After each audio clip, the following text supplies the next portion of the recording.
Hi hello నమస్తే welcome to Srinivas మీకు academy channel. ఈ రోజు ఈ వీడియోలో మనకు క్యాట్ ఢిల్లీలో గ్రూప్ డి కేసు ఏదైతే 10th ఆర్ ఐటీ బేస్ పైన ఇష్యూ ఉందో దానికి సంబంధించి ఈ రోజు అయితే లిస్టింగ్ అయితే అవ్వడం జరిగింది. మరి కేసు హియరింగ్ అయిందా, ఏ డెసిషన్ వచ్చింది, మనకి ఇంటర్నెట్ లో ఆల్రెడీ ఒక న్యూస్ అయితే సర్క్యులేట్ అవుతుంది కదా, అది రియల్ ఆ ఫేకా, అట్లాంటి డీటెయిల్స్ అని కూడా డిస్కస్ చేద్దాం. కాబట్టి వీడియో చివరి వరకు చూడండి, షార్ట్ అండ్ స్వీట్ గా మన యొక్క డేటాని డిస్కస్ చేద్దాం. సో మన యొక్క కోర్టు కేసు సంబంధించినటువంటి డేటా కన్నా తీసుకుంటే మనకి ఈ రోజు అయితే లిస్టింగ్ అయితే అవ్వడం జరిగింది. ఆల్రెడీ ఢిల్లీ హైకోర్టు అయితే ఆదేశం ఇవ్వడం జరిగింది కదా, విత్ ఇన్ 1 month లో మనకి దీనికి సంబంధించి ఒక ఫైనల్ జడ్జిమెంట్ ఇవ్వమని. సో ఆ యొక్క ప్రాసెస్ లో భాగంగానే మనకి ఇక్కడ ఈ రోజు అయితే లిస్టింగ్ అయితే అవ్వడం జరిగింది. బట్ మనకు కొన్ని అనివార్య కారణాల వల్ల కోర్టుని అయితే అలాట్మెంట్ చేయలేకపోయింది. సో యాక్చువల్గా మనకైతే కోర్ట్ నెంబర్ 4 అయితే అలాట్మెంట్ అవ్వాలి. బట్ మనకు కోర్ట్ నెంబర్ 4లో ఆల్రెడీ మనకు కొంత డేటా ఉంటుంది కదా, అంటే వాళ్ళు ఆల్రెడీ ఇన్ని కేసెస్ రోజు వాదించేది ఉంటుంది కదా, సో అది నిండిపోవడం వల్ల సప్లిమెంటరీ ప్లాన్ చేయడం జరిగింది. అది కూడా సపోర్టింగ్ అయితే చేయలేకపోవడం వల్ల మనకి ఈ రోజు అయితే హియరింగ్ అయితే జరగలేదు. ఓకే, సో మనకి ఇంటర్నెట్ లో ఆల్రెడీ హియరింగ్ అయిపోయినట్టు, 10th పైన ఆల్రెడీ అప్రూవల్ అయిపోయినట్టు న్యూస్ అయితే రావడం జరుగుతుంది కదా, అదంతా కూడా ఫేక్. దాని ఏది కూడా నమ్మకండి. ఇంకా మనకైతే అసలు ఒక కోర్ట్ అలాట్మెంట్ చేయలేదు కోర్ట్ నెంబర్ అనేది. యాక్చువల్ ఈ రోజు మనకైతే కోర్ట్ నెంబర్ 4 అయితే అలాట్మెంట్ చేయాల్సి ఉండే. అండ్ మనకి ఈ రోజు కనుక డేటా తీసుకుంటే ఇక్కడ కనిపిస్తుంది కదా కోర్ట్ నెంబర్, ఇక్కడ కనిపిస్తుంది కోర్ట్ నెంబర్ 4లో సప్లిమెంట్ కాజ్ లిస్ట్ లో మనది రావాల్సి ఉండే.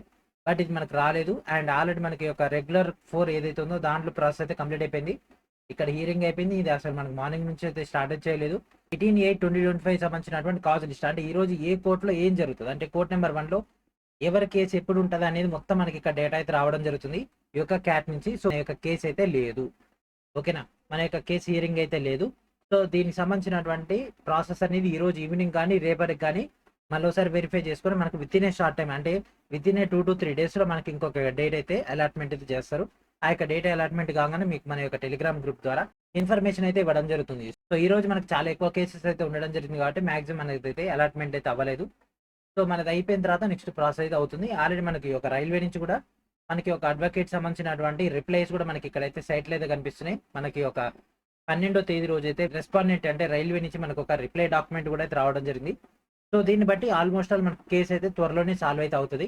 కేసు సాల్వ్ అయిన తర్వాత మనకి ఒక ఢిల్లీ హైకోర్టు కూడా దానికి సంబంధించి ఫైనల్ క్లియరెన్స్ ఇచ్చిన తర్వాత మనకు అప్పుడు ఈ యొక్క ప్రాసెస్ అయితే ముందరికైతే అవుతుంది. అంటే ఈ యొక్క ఎగ్జామినేషన్ ప్రాసెస్ కానీ రిక్రూట్మెంట్ ప్రాసెస్ కానీ. సో కొంతమంది ఏమంటారు అంటే ఆల్రెడీ స్టే ఎత్తేసిరని, అసలు హియరింగ్ జరిగినప్పుడు స్టేట్ ఎత్తేస్తారు, ఎత్తేయలేదు కాబట్టి స్టే యాజ్ ఇట్ ఈస్ అట్లనే ఉంది. నెక్స్ట్ హియరింగ్ డేట్ వచ్చేంత వరకు వెయిట్ చేయండి. మీ యొక్క ప్రిపరేషన్ కంటిన్యూ చేస్తూనే ఉండండి. 10th పైన అయితే ఇంకా ఎట్లాంటి డెసిషన్ రాలేదు, ఐటీఐ పైన ఎట్లాంటి డెసిషన్ రాలేదు, ఎందుకంటే హియరింగ్ జరగలేదు కాబట్టి. ఓకే, సో ఇది మనకు ఉన్నటువంటి ప్రజెంట్ అప్డేట్. అండ్ దీనికి సంబంధించి ఏ చిన్న ఇన్ఫర్మేషన్ వచ్చినా మీకు ఇమీడియట్గా మన యొక్క టెలిగ్రామ్లో అటాచ్ చేయడం జరుగుతుంది. అండ్ దాంతోపాటు మీకు మరొక వీడియో ద్వారా కూడా ఇన్ఫర్మేషన్ ఇవ్వడం జరుగుతుంది. కాబట్టి ప్రతి ఒక్కరు కూడా మన యొక్క శ్రీనివాస్ మీకు అకాడమీ ఛానల్ని సబ్స్క్రైబ్ చేయండి. అండ్ పక్కన ఉన్నటువంటి బెల్ ఐకాన్ని క్లిక్ చేసి ఆల్ నోటిఫికేషన్స్ అనేటువంటి ఆప్షన్ని సెలెక్ట్ చేసుకోండి. సో ఇది ఫ్రెండ్స్ ఈ రోజు. నెక్స్ట్ వీడియో మనకు నెట్తో కలుద్దాం. And thank for watching.